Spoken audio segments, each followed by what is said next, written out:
আপন হতে বাহির হয়ে বাইরে দাঁড়া, বুকের মাঝে বিশ্বলোকে পাবি সাড়া। আমরা সবাই জীবনে কখনো না কখনো দিশেহারা বোধ করি, তাই না? মনে হয় এই আধুনিক জীবনের জটিলতা, এই ইঁদুর দৌড়, এই নিঃসঙ্গতার শেষ কোথায়? স্মার্টফোনের স্ক্রলে আঙুল ক্লান্ত, কিন্তু মন শান্ত হয় না। হেডফোনে চাপা কান, কিন্তু ভেতরে কোলাহল থামে না। আধুনিক জীবনে সমস্যার সমাধান নিয়ে যিনি তার সৃষ্টিকর্মে দিয়ে গিয়েছেন, তিনি হলেন আমাদের জীবনের সবচেয়ে বড় পথপ্রদর্শক, বিশ্বকবি রবীন্দ্রনাথ ঠাকুর। আজ আমরা ডুব দেব রবীন্দ্রনাথ ঠাকুরের সেই গভীর জীবন দর্শনে, তার চিন্তা চেতনা আজকের এই ডিজিটাল যুগেও আমাদের জীবনকে পরিপূর্ণ আনন্দের ঝর্ণাধারায় ঝরিয়ে দিতে পারে। বর্তমান জীবনে তিনটি প্রধান সমস্যা নিয়ে কথা বলবো এবং দেখব রবীন্দ্রনাথ ঠাকুর কিভাবে সমস্যা উত্তরণের পথ দেখিয়েছেন।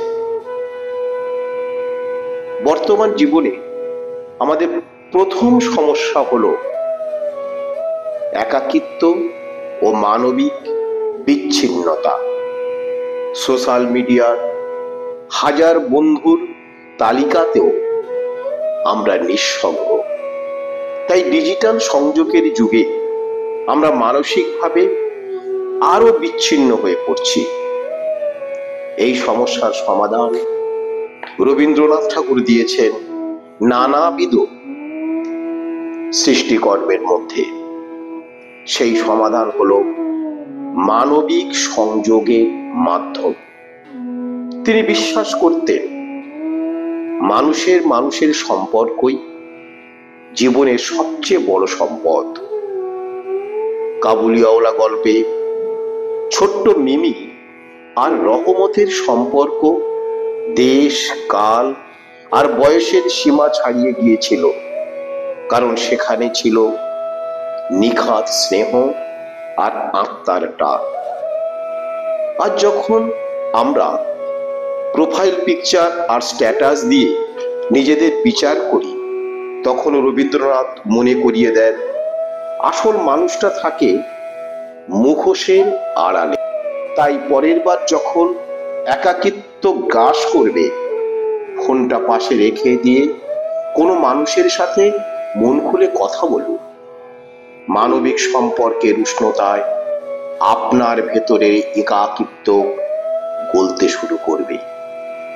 আপনি পাবেন এক স্বর্গীয় আনন্দ।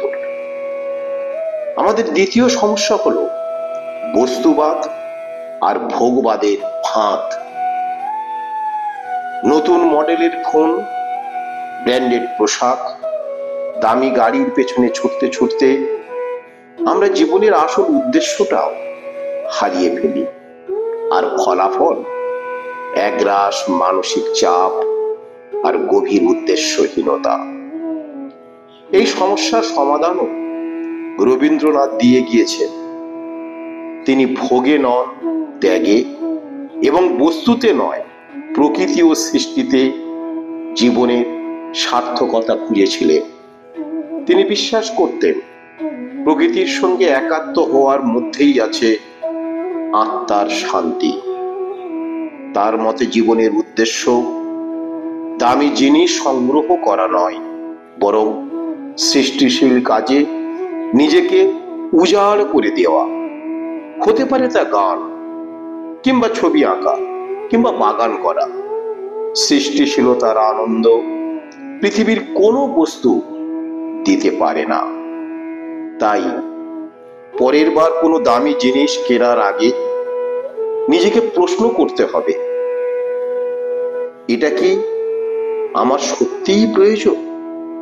দেখবেন জীবনের আসল আনন্দ পাওয়ার জন্য খুব বেশি কিছুর প্রয়োজন হয় না। এরপরে আসি আমাদের জীবনের সবচেয়ে বড় সমস্যা, তা হলো ব্যর্থতার ভয়। আমরা এমন এক সমাজে বাস করি যেখানে সফল হওয়াটা বাধ্যতামূলক। একবার হোঁচট খেলে আমাদের ঘিরে ধরে হতাশা আর আত্মসন্দেহ। এখানেই রবীন্দ্রনাথ আমাদের সবচেয়ে বড় ভরসার জায়গা। তিনি নিজের জীবনে মা, স্ত্রী এবং সন্তানদের হারিয়েছে। ব্যক্তিগত এত শোক থাকা সত্ত্বেও তিনি ভেঙে পড়েননি, বরং বেদনাকে সৃষ্টির শক্তিতে রূপান্তরিত করেছিলেন।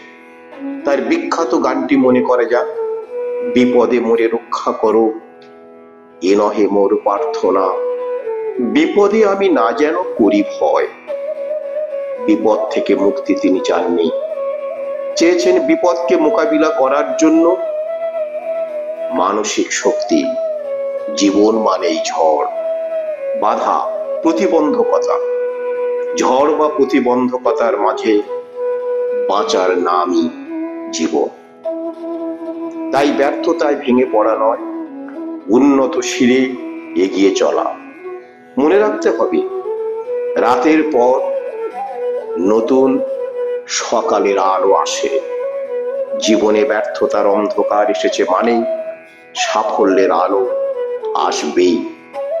রবীন্দ্রনাথের কথায় আছে সেই গানটি, আছে দুঃখ, আছে মৃত্যু, বিরহ দহন লাগে, তবুও শান্তি, তবু আনন্দ, তবু অনন্ত জাগে। তাহলে আমরা কি দেখলাম? রবীন্দ্রনাথ ঠাকুর আমাদের একাকিত্বের যুগে মানবিক সংযোগের কথা বলেছে। ভোগবাদের পৃথিবীতে সরল জীবনের পথ দেখিয়েছেন, আর ব্যর্থতার ভয়ে কাতর প্রজন্মকে প্রতিকূলতার মুখোমুখি হওয়ার সাহস জুগিয়েছেন। রবীন্দ্রনাথের কোন ভাবনা আপনার জীবনে সবচেয়ে বেশি প্রভাবিত করেছে? কমেন্ট সেকশনে আপনার অনুভূতি জানাবেন।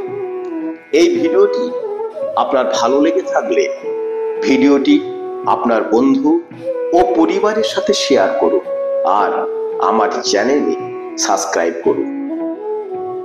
মনে রাখবেন, আপনার সমস্ত সমস্যার সমাধান হয়তো আপনার স্মার্টফোনে নেই, কিন্তু আপনার বুক সেলফে রাখা গীতবিতান বা গল্পগুচ্ছের ভেতর থাকতে পারে, শুধু পাতাটা উল্টানোর অপেক্ষায়।